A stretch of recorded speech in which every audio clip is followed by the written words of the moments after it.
teman-teman, kembali lagi bersama saya Sofia Ahmad Zaki. Kali ini saya akan menjelaskan tentang analisa permintaan penawaran dan eksternalitas terhadap produk yang saya akan launching kali ini, yaitu gelato. Tapi teman-teman, ini bukan gelato yang seperti pada umumnya ya, bukan gelato biasa. Karena gelato yang saya akan launching adalah gelato yang gluten free, lactose free, juga sugar free. Simak sampai akhir ya. Teman-teman semuanya pasti merasakan dalam beberapa tahun terakhir, khususnya setelah COVID, permintaan produk makanan yang lebih sehat dan berorientasi pada diet khusus telah meningkat pesat. Hal ini dibuktikan dengan banyaknya brand-brand meluncurkan produk sehat seperti mie sehat, beras sehat, tepung sehat, dan lain-lain. Salah satu tren yang muncul adalah permintaan untuk gelato yang tidak mengandung lactose, gluten, juga gula. Teman-teman semuanya, sekarang mari kita lihat beberapa aspek analisis permintaan gelato sehat. Yang pertama yaitu meningkatnya kesadaran kesehatan masyarakat Indonesia. Ini pasti teman-teman sudah tahu dan pastinya merasakan keluarga atau teman-temannya yang mengubah pola hidupnya lebih sehat. Hal itu dikarenakan masyarakat Indonesia semakin sadar akan kesehatan dan mereka akan terus mencari alternatif pengganti makanannya ke yang lebih sehat, termasuk ke dessert.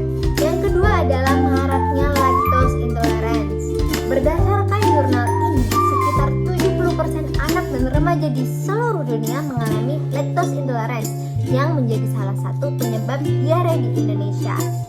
Hal ini sangat amat berkebalikan dengan banyak beredarnya es krim, gelato atau dessert lainnya mengandung laktosa yang cukup tinggi, yang mungkin ini bisa jadi biang kerok banyaknya diare di anak kecil di Indonesia.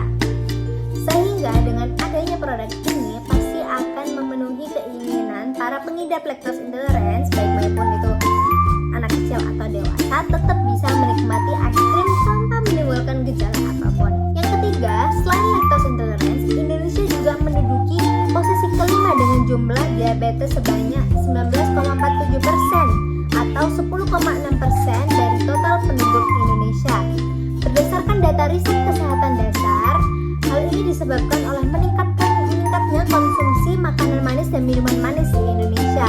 Padahal dari Permenkes terdapat anjuran mengenai konsumsi gula per hari yaitu 50 gram per harinya. Nah teman-teman, dengan adanya produk saya bisa menjadi alternatif untuk orang-orang Indonesia yang menyukai makanan dan minuman manis agar tetap bisa menikmati es krim atau gelato tanpa meningkatkan gula darah. Jadi produk saya juga diabetes friendly. Setelah membahas permintaan dan potensi pasar akan gelato sehat saya, sekarang kita membahas tentang penawaran yang ada selama ini di pasar. Untuk saat ini, setelah saya mengadakan riset kecil-kecilan ya melalui sosmed dan googling, saat ini hanya masih ada 2 brand yang mengeluarkan produk gelato sehat. Tetapi gelato tersebut belum disebarluaskan, masih tersedia di outlet-outlet tertentu dan hanya ada di Jakarta dan Bandung saja. Oleh karena itu, bedanya dengan produk saya yaitu saya mempunyai sertifikasi halal dan BPOM, sehingga bisa disebarluaskan dan semua agama, semua suku ras bisa menikmatinya. Teman-teman, ketika kita berbicara tentang gelato yang sehat, ada potensi untuk eksternalitas positif yang signifikan. Yang pertama yaitu kesehatan masyarakat. Mendorong konsumsi makanan yang lebih sehat atau menjadi alternatif untuk research dapat berkontribusi pada peningkatan kesehatan masyarakat secara keseluruhan.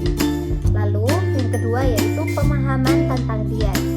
Mengedukasi konsumen tentang diet dan alergi tertentu dapat meningkatkan pemahaman mereka tentang makanan yang mereka konsumsi, sehingga mereka lebih berhati-hati terhadap apa yang mereka konsumsi dan lebih memilah-milah sesuai kebutuhannya. Namun, ada juga potensi untuk eksternalitas negatif. Yang pertama yang pasti yaitu biaya produksi. Pembuatan gelato gluten, lactose, and sugar free memerlukan bahan-bahan alternatif yang lebih mahal yang biasanya langka ditemukan ataupun impor dari luar negeri. Hal ini dapat meningkatkan biaya produksi dan harga jual pun lebih meningkat. Yang kedua yaitu limbah produksi. Penggunaan bahan-bahan pengganti dalam produk ini mungkin dapat menghasilkan limbah yang mempengaruhi lingkungan. Tapi untuk menjadi solusinya, kami memasang filtrasi dilakukan dan terbukti efektif untuk memecahkan masalah ini. Dalam kesimpulan ini, permintaan gelato gluten, sugar, and lactose free mencerminkan perubahan dalam preferensi konsumen yang lebih sehat dan berorientasi pada diet. Ini dapat menghasilkan eksternalitas positif dengan meningkatkan kesehatan masyarakat dan pemahaman tentang diet. Namun, perlu diingat bahwa ada potensi eksternalitas negatif terkait biaya produksi dan dampak lingkungan, sehingga perusahaan harus bersiap-siap. Mungkin itu saja dari saya. Terima kasih telah menonton presentasi saya tentang analisis permintaan gelato sehat sampai akhir. Saya berharap informasi ini berguna dalam memahami tren pasar dan dampaknya terhadap masyarakat dan lingkungan. Jangan lupa like,